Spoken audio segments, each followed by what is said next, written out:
तर गुढीपाडव्याच्या निमित्तानं समीर चौगुले यांच्याशी संवाद साधला आमच्या प्रतिनिधी तेजल चौकेकर खोत यांनी. आपण पाहूयात.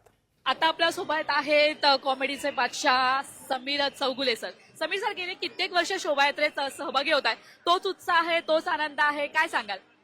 या गिरगावच्या शोभायात्रेत मी दुसऱ्यांदा सहभागी होतो. याच्या आधी मी एकदा आलेलो होतो, पण मी त्यावेळेला सहभागी व्हायला आलेलो होतो.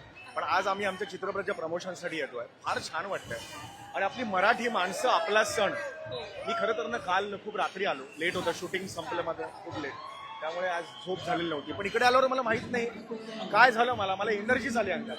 एवढं एनर्जेटिक वातावरण आहे सगळं, त्यामुळे फार छान वाटतंय. हास्यचित्रामधल्या साकरोळी ही उपमा कोणाला द्यावीशी वाटते? आमचे सगळेच, आमच्या जे बिलंदर स्त्रिया आहेत मी त्यांना देईन. नम्रता, ईशा, त्यांच्याशिवाय या हास्यजत्रेला शोभा नाही. त्या आहेत म्हणून हास्यजत्रा उत्तम चाललेली आहे. वनिता आहेत आमची, रसिका आहे, शिवाली आहे, प्रियदर्शनी आहे. या सगळ्या ज्या बायका आहेत त्या सगळ्या त्यांची उपमा मी त्यांना देईन. बरं, मराठी भाषेला अभिजात मराठी भाषेचा दर्जा मिळाल्यानंतर हा पहिलाच गुढीपाडवा आपण साजरा करतो. फार छान वाटतंय. आणि मला असं वाटतं की आजचं औचित्य साधून प्रत्येकाने फक्त आणि फक्त मराठी बोललं पाहिजे.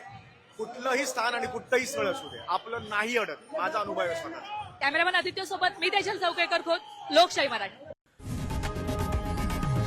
लोकशाही मराठी ऐका, पहा, जागरूक रहा.